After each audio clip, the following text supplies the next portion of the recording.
Hi Learner 6, I'm Peter, your trainer for today. Thanks for joining me. Today we'll be doing a 30-minute session on working effectively and sustainably in the construction industry. We'll touch on working sustainably, using materials and energy efficiently, and handling hazardous materials. I want this to be practical and connected to what you do every day on site. Please stop me anytime with questions or clarification on anything we've spoken about. Some housekeeping first. If you need to use the toilet, you go through this hallway here and it's off to the right. The kitchen's over here if you need a drink or a break. And in case of an emergency, we have to evacuate the building, we'll exit via the front door, which is the same way you came in. We'll cross over the road to the cleared area and we'll wait for emergency services. So what job site are you on at the moment? What's your main role? Okay, I'm working for a rental maintenance and repair company, and my main role is to perform general maintenance repairs and services to vacant and leased properties as per assigned projects. This includes, but is not limited to, repairs, replacements and upgrades of fixtures, doors, countertops, cabinets, owner appliances, walls and floors. Okay, are you in a leadership role there? Yeah, I think I am. you're a team leader. Yes. I'm a team leader. Okay. So we'll start with working sustainably. Working sustainably means adopting work practices that make the best use of materials and natural resources, maximise efficient energy use, and minimise harm to the environment, and also produce efficient buildings. What does sustainability mean to you? Do you already try to eliminate waste on your sites? Yes, we have, and we do on a daily basis. We recycle what we can, reuse immediately what we can. We make sure that all our different categories are binned separately so that we don't have to do it twice. Well, you're all over it. We're very keen on that. Excellent. So construction waste, as you've already demonstrated, generates millions of tonnes of waste each year. That's everything from timber offcuts to broken bricks and excess concrete. On some sites you'll see skips full of unused or wasted material. Where do you usually see the most waste on your sites?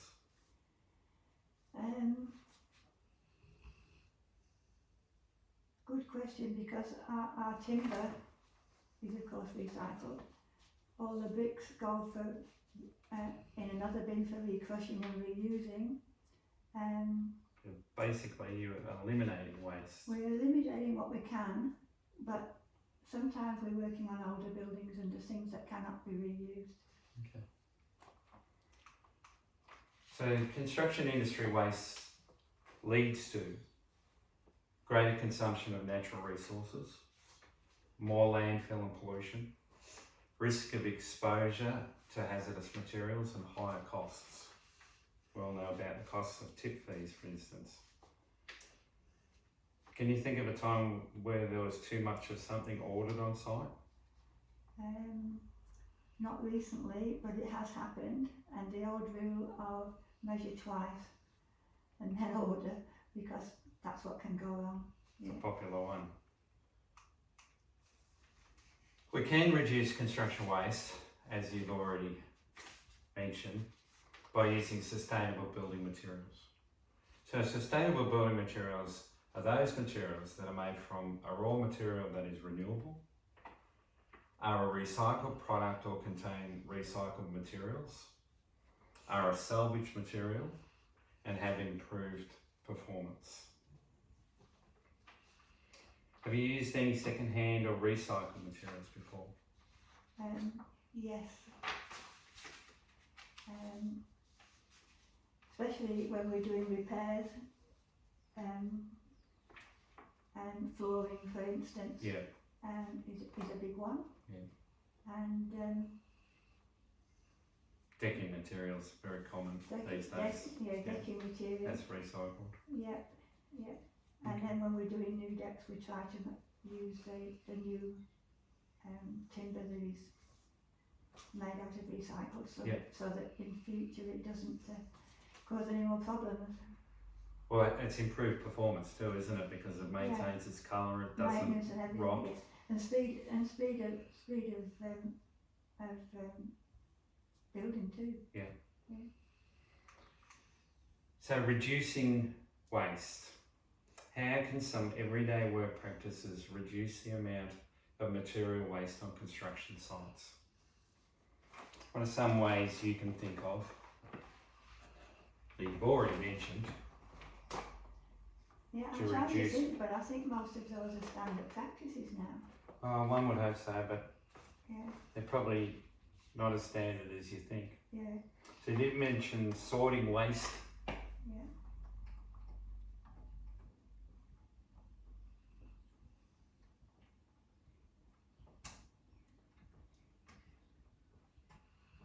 Into correct bins. Yeah.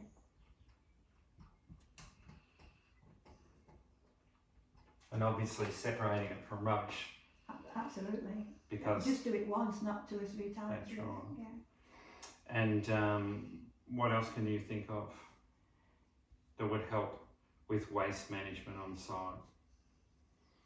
So what about reuse leftovers? Yeah. I sort of would miss that because I thought, as I say, that's standard practice. I Yeah, can't imagine anybody now throwing anything away that can be used. Yeah, you would think it would be standard, but it's a bit like common sense, yeah. not all that common. Right. Order only what you need. Yes. In a timely fashion.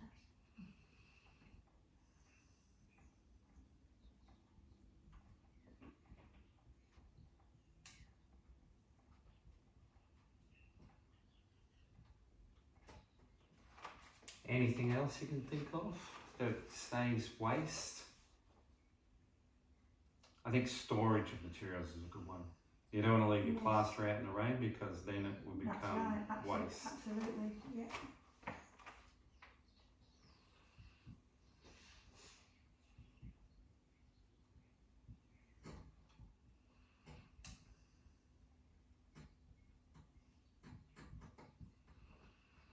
And that also comes under the heading of order what you need when you need it, so your timber's not out in That's right. the weather. Yeah. A lot of materials don't do well in the weather. Yeah. And there's one more thing that you sort of touched on too, that you said it was standard practice.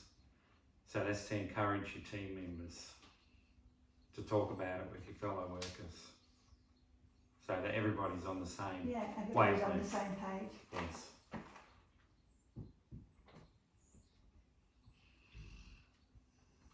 And that would go into your talk at the beginning of the day when you're giving them their jobs. Yes.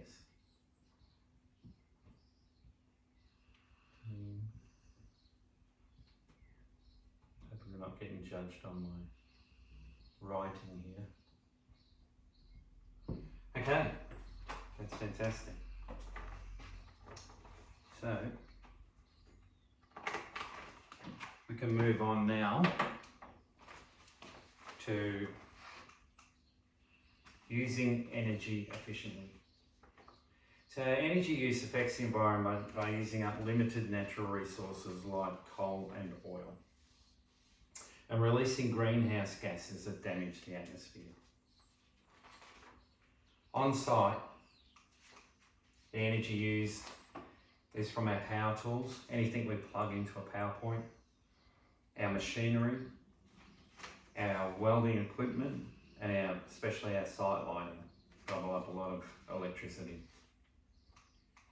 In a building, the energy used during the life of a building to keep it running includes heating, cooling, lighting, appliances and equipment, and typically it comes from electricity, gas or renewable sources. Reducing operating energy is often done through energy efficient systems, better insulation and smart design. And there's a third type of energy, which is embodied energy. Are you familiar with embodied energy? Raw materials, transport. Well, yeah, embodied energy is the total energy used to extract, manufacture, transport and install building materials. Yeah. So if we're talking about bricks, for example, you know, we've got to mine the material. We have to manufacture the bricks, which is high on the scale of using non-renewable energy. Yeah. Transport it, which again uses fuel. Concrete. And then there's labour. The labour to install that material is embodied energy in that product. So we'll talk about a way to reduce energy use on site is to use low embodied energy materials. I'm not going to write it all out. Low embodied energy materials. What do you think they might be? Okay. I'll guide you. Not concrete and steel. Nah. Well, we can put them down here because they're a high embodied energy material. So that would just, as you said, steel, concrete,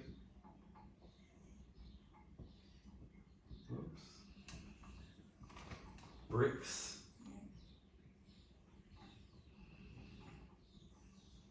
so a low embodied energy material might be something that's renewable, which would be timber.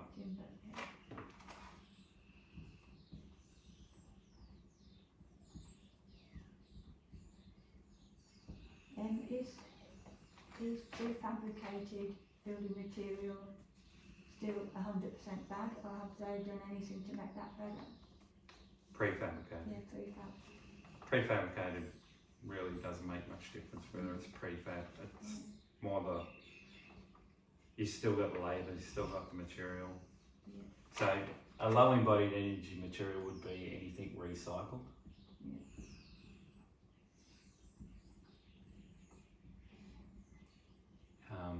And renewable.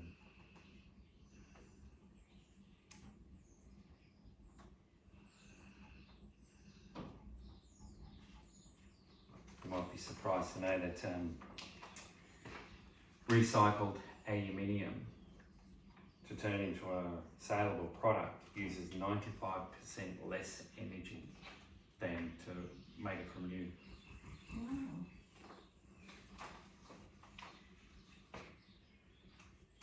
Reducing energy usage. So how the amount of operational and or embodied energy used on a construction project could be reduced. Choose low embodied energy materials. Use reclaimed and recycled materials, which are automatically low embodied energy. Optimize material quantities to reduce waste. Efficient construction practices. Construction waste management.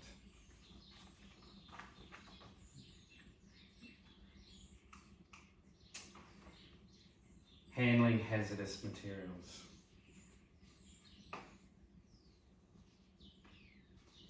So the definition of hazardous materials is anything that can cause harm, like chemicals or dust. And the information about those materials is found in safety data sheets. So safety data sheets are supplied by the manufacturer or supplier of the product. Usually can be found on site in the SDS register and also found online on the manufacturer's website. Okay, so we're just going to do a little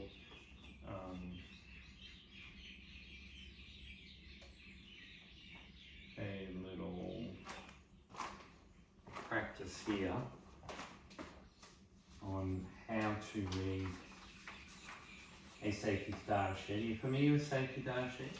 Yes. So if I hand you this safety data sheet, you'll be able to, hopefully, but don't worry if you're not. This is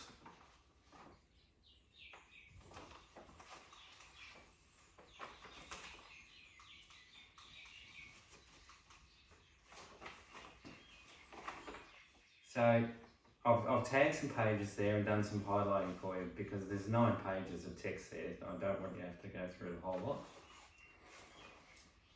So what are the risks involved in using Sally's liquid nails?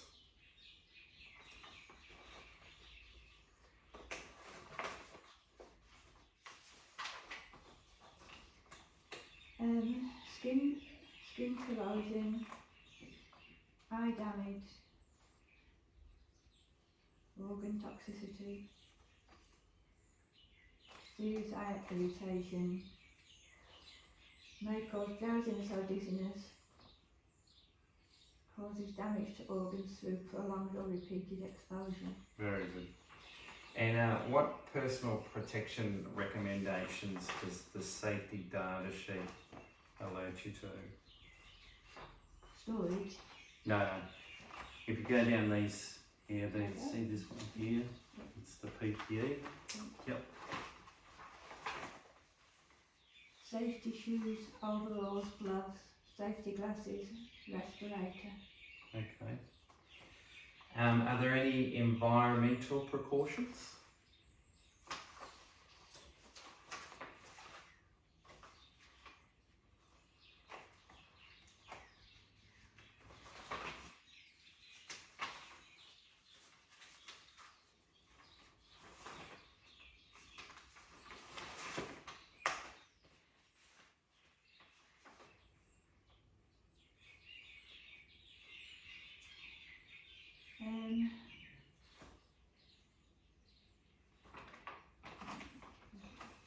Yeah, no, just have a look at this highlighted part here. If contamination of crops, sewers or waterways has occurred, advise local emergency services. Okay, so we don't want it to get in the crops No. or waterways. Or waterways. What is the ecological information? Quite a big document, isn't it? It is, but I'm learning. Yeah. Okay. We must avoid contaminating waterways. Excellent. And what are the storage recommendations? It's a juggling act, isn't it? I'm happy to learn to juggle as well. Okay. Store in a well-ventilated place. Keep container tightly closed. They've all got different storages for different numbers of the things. But that's the basics. The main thing is, and seems to be keep cool and store locked up. Yeah. And what are the disposal recommendations?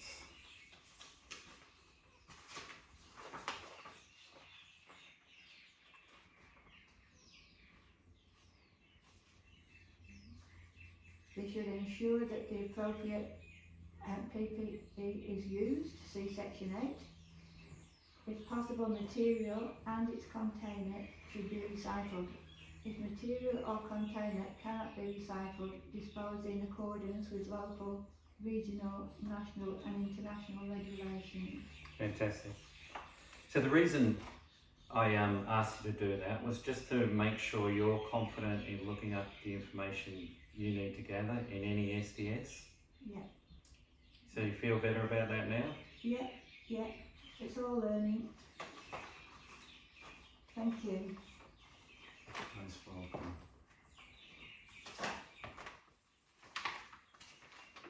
Okay, so I skipped ahead a little bit there. So the other information we can find about hazardous materials on site is obviously with warning signs. So if we see a warning sign, What do we do? Read it and obey it. That's pretty much it.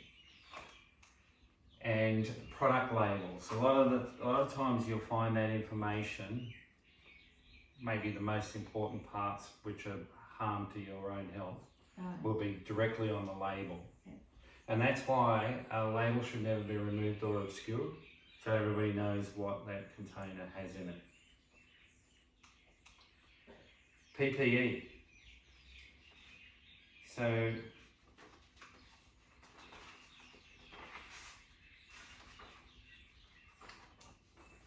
what PPE do you use on most days? If doing flooring, respirators, definitely. Gloves, safety boots, goggles when using tools, using loud tools, earmuffs, and clothing that can be seen. And have you ever worked with materials like silica? Yes. Yes, yeah. And you know how dangerous it is. Yes.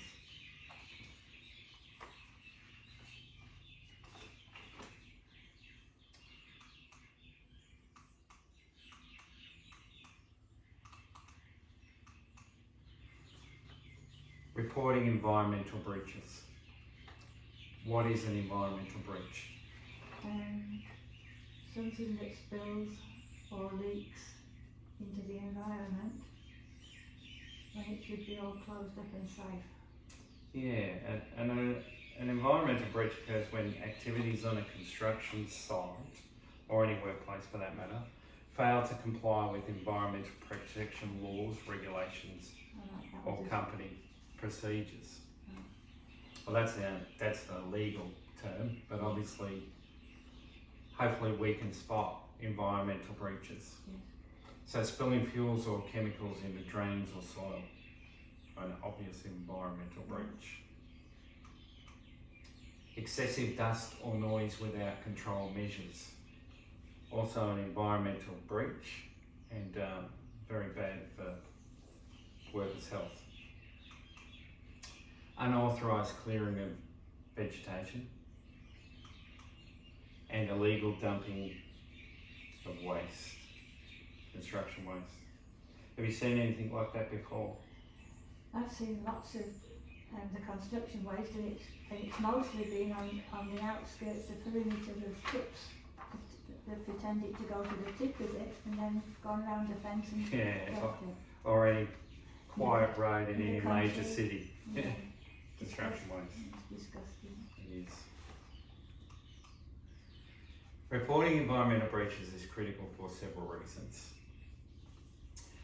You may be required by law to report a breach, particularly if you're in a supervisory role, like yours being a team leader. You would have a further responsibility to make sure it was reported. Prevention of harm. Quick action can prevent contamination of waterways, air and soil. And a moral responsibility. Protecting the environment supports public health and future generations.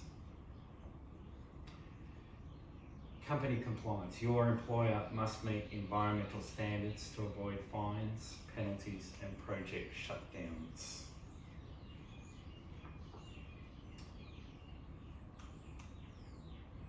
How to report a breach. Don't intervene if unsafe. Prioritise personal safety. If you can't eliminate or minimise the hazard without exposing yourself to injury or harm, then you move on to reporting it. Notify your supervisor or site manager immediately. Complete an incident or environmental hazard report. And if urgent outside workplace systems, then you would contact the relevant authority, which in Victoria is the EPA.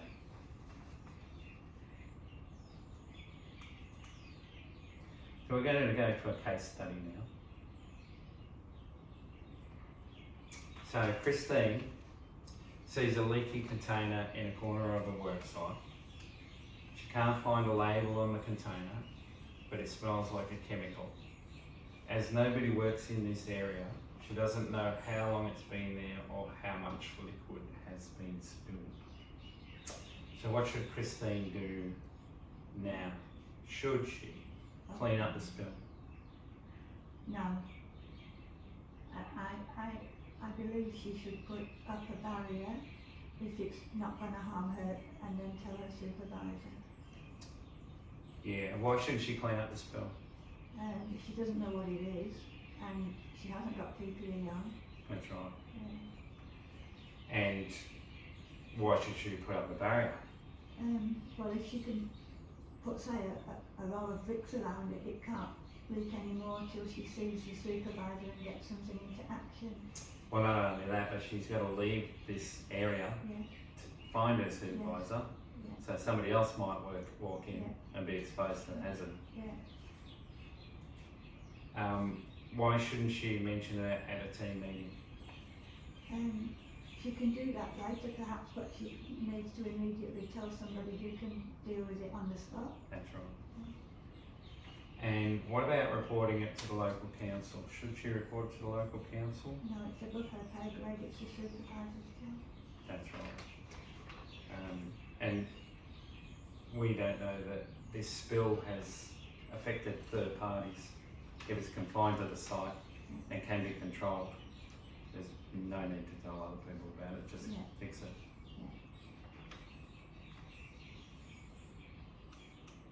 Okay. The environmental protection in the construction industry.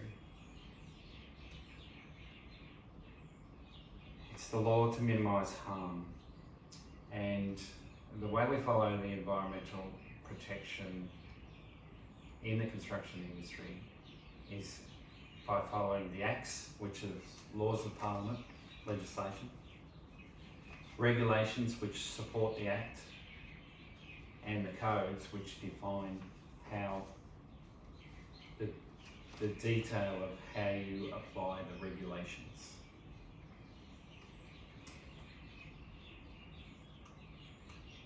The Environment Protection Act 2017. This act establishes legal framework for protecting Victoria's environment. It places duties on individuals and businesses, including builders, to minimise risks of harm to human health and the environment. And the regulations, Environment Protection Regulations 2021. Now these regulations detail how to comply with the Act. And the relevance for builders is controls on waste classifications, noise emissions, contaminated soils and dust suppression.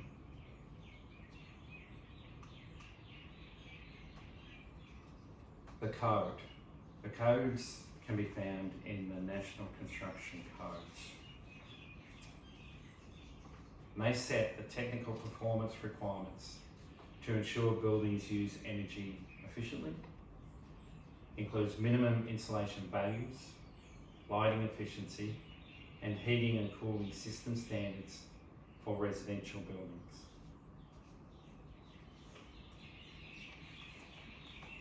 Need any clarification on those? No, I think you made it all very clear, and it's as if they've set down common sense into actual programs. Yeah.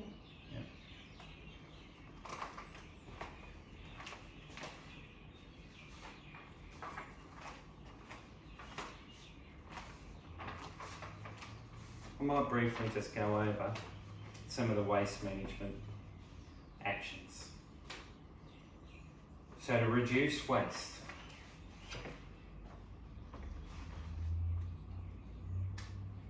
throw everything in one skip bin to save time?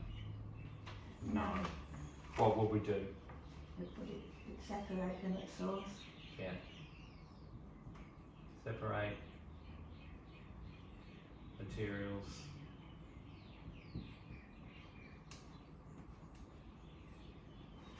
For recycling. Or reuse. Everybody's too keen to throw things And I think that's all we have time for today. So today we've covered sustainable work practices, saving energy and materials, handling hazardous materials safely. What's one takeaway you can take away for your job seller? I feel more empowered because I've seen it all in this format and you've conveyed it to me than if I had just really read. So, Thank you. Was anything unclear? Do you want more detail on any topic? that was very clear. Yeah, thank you. Thanks for your time today. Pleasure.